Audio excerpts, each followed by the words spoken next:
predispose the liver to having an injury. So the liver was healthy other than the injury? Other than that, essentially everything was healthy. And the child, if I remember correctly, had a history of asthma, and that's very important as well. And that we see that in the lungs, but in this child there was no evidence of an acute asthmatic attack. Okay. And so, when you're looking at whether or not there's an underlying issue or disease, why is that important? For predisposing factors. Again, if I were to fall and hit my head, I probably should not have bleeding over my brain. Whereas somebody who may have that cirrhosis or some underlying disorder, same exact fall, may predispose to bleeding. So with the child, I just wanted to make sure there was no genetic or molecular or basically any underlying natural disease that would predispose this child to dying. And is that important in the context of the blunt force injury? Absolutely. Why is that? Well, I mean, some of these underlying disorders can predispose someone to bleeding. Some of them can make the tissues change and get softer, so can be damaged easier. And so here, the liver looked normal except for the area around the injury. And that was all due, the changes were all due to the injury. So I didn't find anything that would make this child susceptible. Okay. Is the liver easily damaged? No, it takes a decent amount of force to cause a laceration of the liver. We see those in motor vehicle collisions, in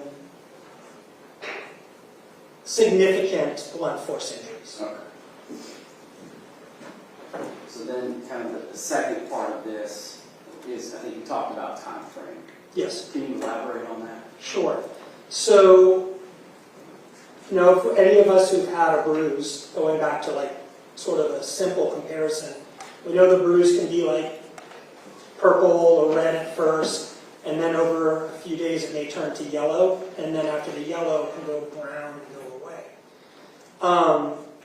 If I were to look under the microscope, I'd look for very specific cells to tell me how old that bruise is. Because I can't tell you how old the bruise is just looking at it.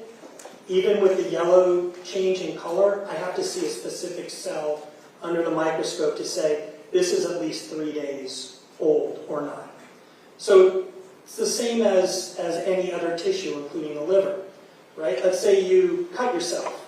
You're going to have that cut with the red around it from the bleeding. Then it may turn yellow a little bit. Then you get the scab. Then you can get a scar. The organs do the same thing in a healing process, in essence. So the only way to age the liver injury is to look under the microscope.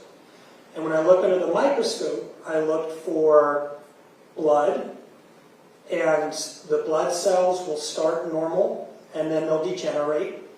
I look for inflammatory cells. There are different types of inflammatory cells that can help me age it. I look for these spindly cells that come in, and that's what ends up forming a scar. And then I look for that yellow, that cell that's called hemosiderin. It's a breakdown product of blood, and that shows up at around 3 days after an injury. And we use a very special stain called an iron stain because it contains iron.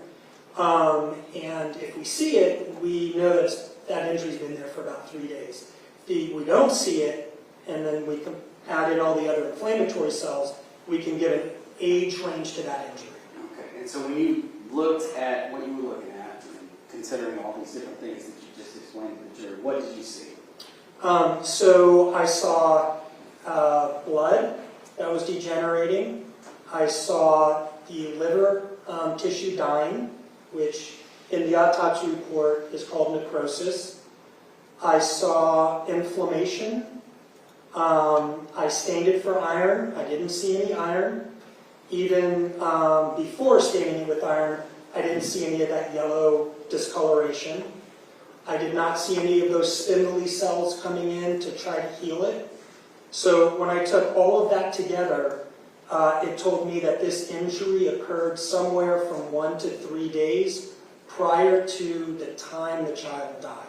So the pronouncement of death. Okay, so if you take the pronouncement of death, you have to go back full 24 hours. Is that correct? Right, somewhere around 24 to 72 hours prior to the death. Okay, so if you died Tuesday morning, you're going to have to back up, right? So Monday morning. Right. So the injury would have occurred somewhere from Monday morning back to Saturday morning. So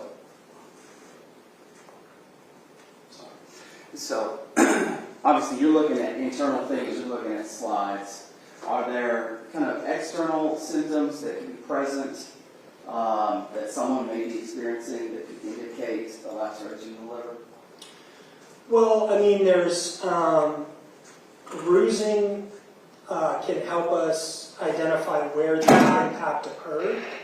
And that's why I said I looked at the autopsy photos, which showed some bruising in the right upper quadrant, which is where the liver is beneath, as well as some on the head, but there was no internal head injury. So the bruises can sort of guide you to where the impact happened. Would someone potentially be throwing up as a result of the injury? Oh, those kind of symptoms, yes. So as a person, just think about anything going on in your intestines, right? The liver takes bile, condenses it into the gallbladder, which shoots it out into your intestines. The pancreas, which had some hemorrhage around it, has a whole bunch of enzymes that come out and help digest certain things. And so if you have an injury to any of that, nausea, vomiting, abdominal pain, can be. Take away the abdominal pain, the nausea and vomiting are sort of non-specific. But again, nausea, vomiting, and abdominal pain would point us towards an abdominal injury.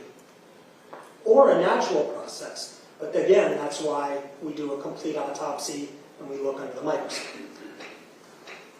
And so, you've given us this time frame, right? And you said that you reviewed kind of the case file. You guys had this meeting. You familiarized yourself with it. And it's been deemed a homicide, right? With blunt force impact to the abdomen causing the lacerated liver. Do you guys look, and you've described a lot, but do you look at, it's a homicide, and I know that you referred to car wrecks earlier, stuff like that. Why isn't it an accident? Sure. So, I'm sorry if I'm repetitive, I don't know what Dr. Brown testified to, but we basically have 5 manners of death. Natural, which we ruled out through the autopsy. Suicide, this is not a suicide, that's an intentional self-inflicted injury. Accident, and I'll explain how we determined not accident, and yes, homicide. Homicide, which means death at the hands of another individual. And then the last is undetermined. And undetermined is if we don't have enough evidence to go one way or the other. So here, this is part of the investigative process, is to get the information that the investigators have compiled. To lacerate a liver in an almost 3-year-old child, you have to have a very focused injury, very focused area of pressure. And externally on the skin, there were multiple bruises. It's not a single bruise, but multiple bruises in the area overlying where the liver is located. So that moves us along the route of more likely than not a homicide at that moment. Then you think about the mechanism. A child who's running like a toddler is running around, not usually, I don't think I've ever seen, would fall and lacerate their liver. They may fall and bruise their hands, or they may fall and spin their knee, or something to that effect. So from the autopsy, we already were at the point of more likely than not an inflicted injury. And then from the investigation, there was no story that was given to us that would comport with an accidental type of death. Nothing fell on the child that we were told of.